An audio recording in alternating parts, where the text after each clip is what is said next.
holes in the education system in Kenya as the government sets to review the new CBC curriculum. A decade of leveraging big data for sustainable development in organizations. And how are you getting prepared for old age, health and aging in a bid to improve the lives of the aged and preparing for the old age?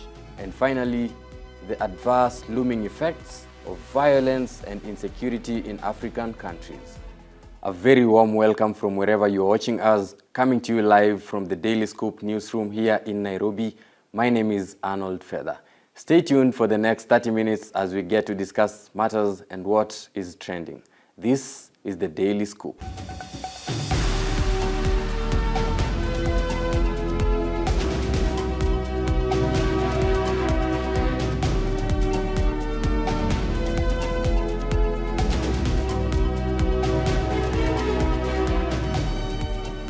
Welcome to the program. You can join in the conversation on our Facebook at The Daily Scoop Today and Twitter using the hashtag The Daily Scoop Today. President William Ruto has assured that the newly installed CBC curriculum will soon be streamlined by his administration. The newly installed CBC curriculum has since been so engaging to students and even their teachers who have been trained on the same. Let's get to hear more from our very own Wisdom Tibaje. It is indeed a very tough moment for teachers and students who are currently using the competency-based curriculum that comes in to replace the 844 system. Pupils are forced to burn the midnight oil, together with their parents, in a bid to fulfill the requirements of the curriculum. Parents have bitterly complained about this system, hoping that their plight would be heard by the Ministry of Education so that it can be reviewed. The President recently called on his administration, to be specific, the Ministry of Education, to look into the curriculum to ensure effectiveness. Parents and teachers are both hopeful for a positive change once the curriculum has been reviewed. CBC came so fast. The teachers were not well trained. We went for just around 2 to 3 sessions, which were not enough to capture all the details and all the requirements of a curriculum to be implemented. We just went through the skeleton training, the overview. We were not given detailed. Acceptability of the curriculum is not in question. What has turned out to be the elephant in the room is the implementation. Because of many factors, but the biggest and single most important factor is the funding of the CBC. In other words, the economy of the country cannot support such a comprehensive curriculum. We need to build the capacity of teachers. So we must set up training centers where teachers would be in-serviced. All eyes are now set on President William Ruto's administration from the Ministry of Education on what plans they have to rescue the education system in the country, hoping it shall be done soonest possible. Reporting for the Daily Scoop, Wisdom Tibaje. We are now joined live by Wisdom Tibaje, who is going to tell us much more on CBC. So thank you very much, Wisdom. Do you think the new CBC needs to be scrapped as per the reports that we're just getting from the teachers and even the stakeholders of the CBC? Do you think it really needs to be done away with? Yes, thank you very much, Arnold. I am right here at Daystar Mulandi, and from the interaction we have found out that actually this is not a stress just on the students alone, but the teachers as well. Mostly, of course, is the parents who are really feeling the heat of this one, because you find that parents are complaining and they're saying that they are finding themselves having to go back to school because the competency-based curriculum, which was introduced to replace the 844 system, happens to be all-inclusive in that assignments or tasks that are given to the pupils will require even the teachers' participation. And the teachers have risen a concern and they have reached out, of course, to the ministry, asking that something be done about this particular situation. The president went on and actually said he will engage his administration, specifically the Ministry of Education, to see what can be done about the particular situation. In my particular thought, I think it is a change definitely change is uncomfortable, it is difficult to deal with, but it is right now currently proving to be very difficult for parents, students, that's the pupils, and also the teachers as well. A few days And ago, also the Kimilili teachers MP as well. Honorable Didmas Baraza called for the scrapping of the competency-based curriculum, saying that it was demanding to the parents and accused the teachers of using CBC to eat parents' chicken. How factual is that, Bona Wisdom? And I hope all the chicken are now safe in that particular village where you are right now. Yes, Arnold, about the chicken, I might not have much to say.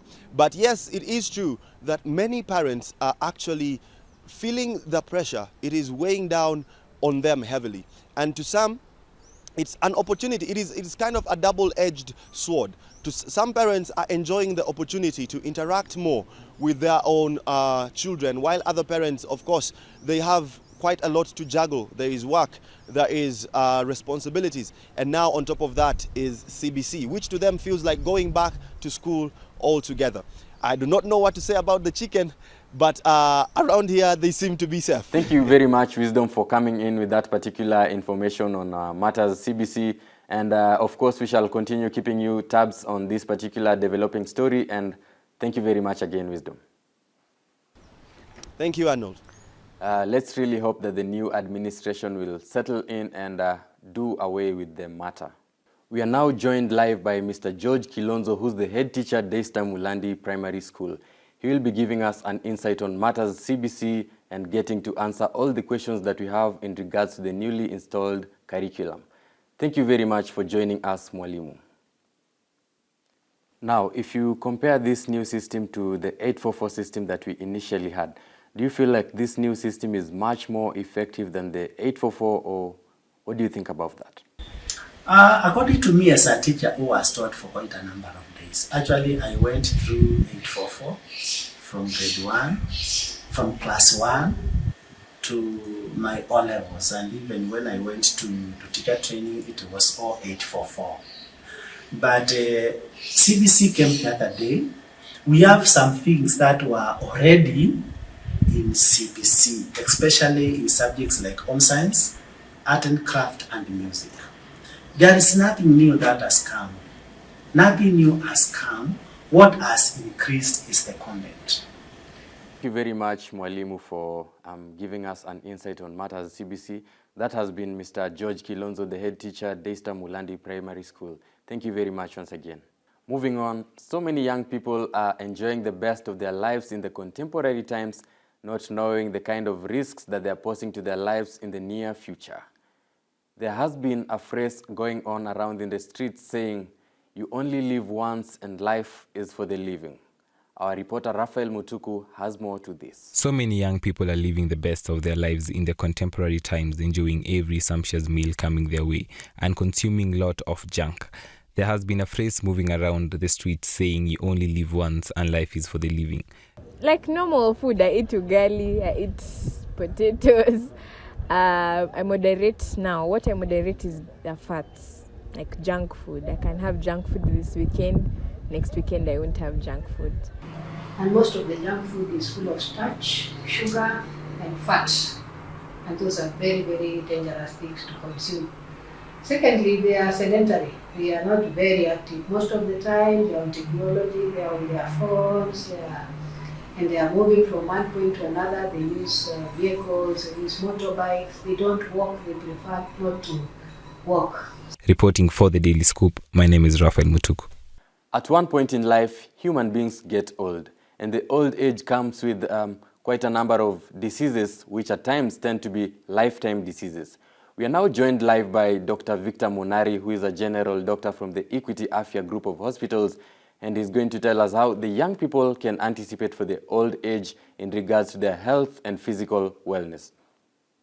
So, Daktari, what is it that the young people are doing right now, not knowing that they're exposing themselves to certain risks later on in their lives? Many things they are doing so far. It's their lifestyle, how they eat, what they take in their body, let's say smoking, alcohol, and how they engage with other people, let's say sexually, which might lead to other diseases in the old age. Cancer in the old age is associated mostly with what these youths were taking in their 20s and 30s. Let's say like smoking, which will lead to lung cancer. Alcohol might lead to liver cirrhosis, which develops over a long period of time, like 30 years. So you find you are actively taking alcohol in your 20s, and which damages the liver, and the symptoms and the repercussions come late in life at your 70s. And I will be the first one to act accordingly in regards to what you've just talked about. Thank you very much once again for joining us, Dr. Thank you so much, Anna, for having me here. Have you ever thought about how big data can be leveraged in the contemporary times in a bid to create sustainable kind of development? More on this after the break.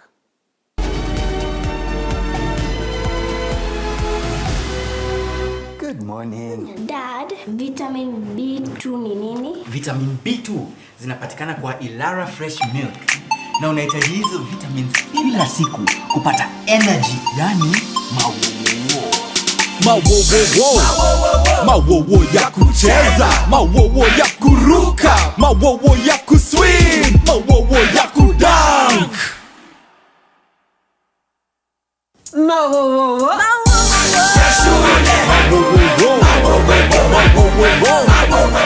Ilara Fresh Milk, jijaze mawowo.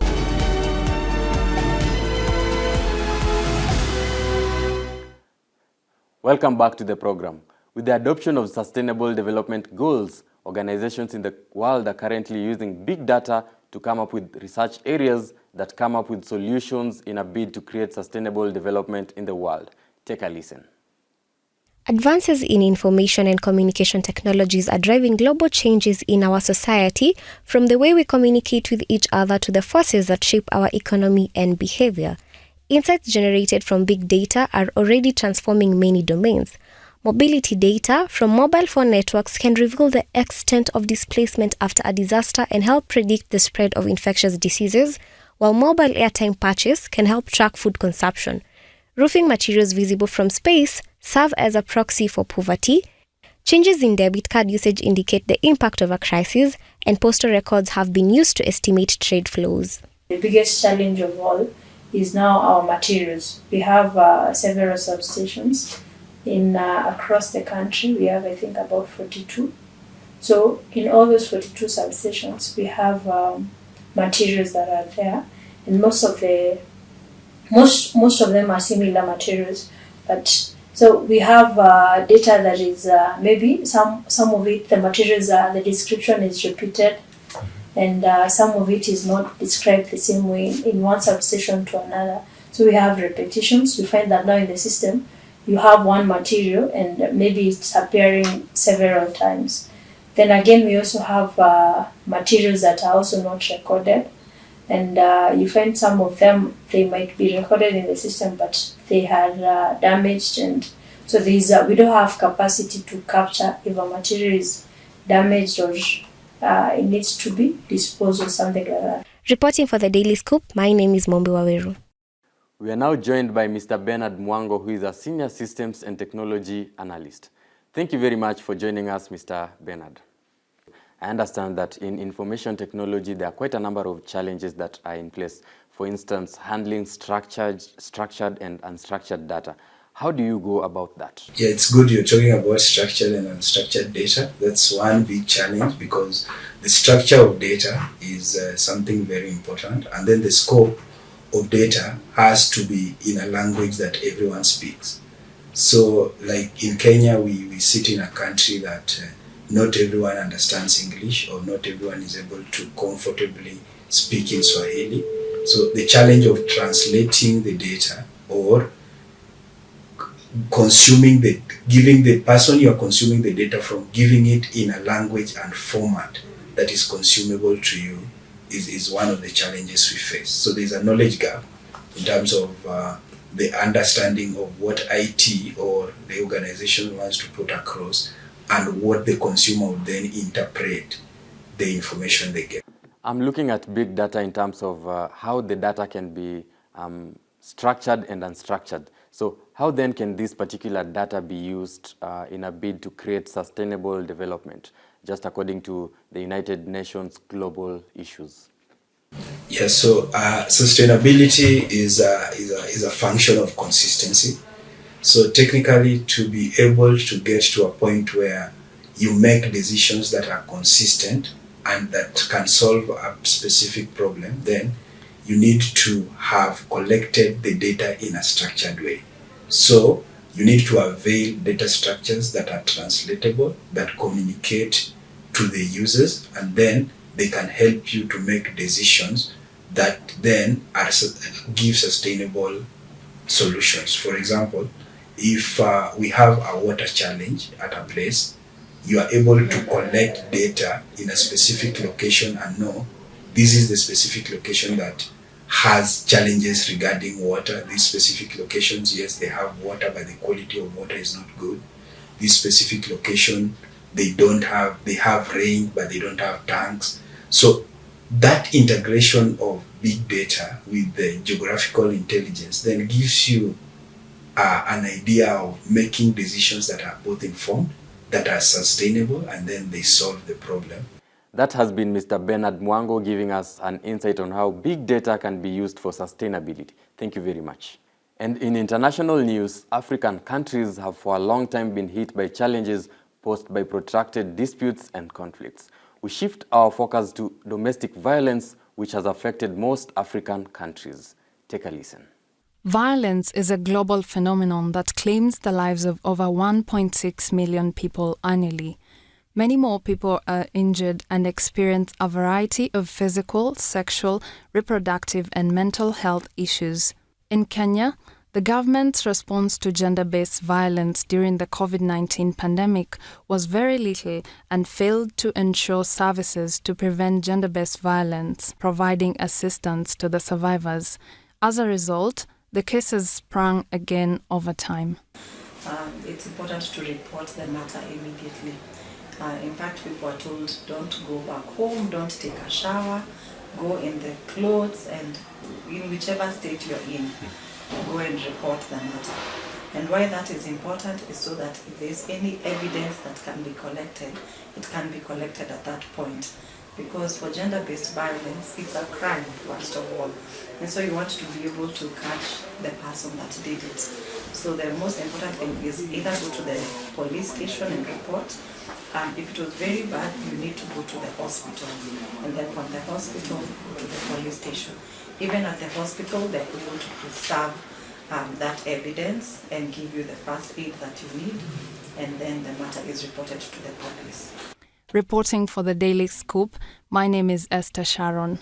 We are now joined by Alan Ball, who is going to tell us on how to deal with cases of gender-based violence and insecurity. So what are the different forms of gender-based violence and cases of insecurity?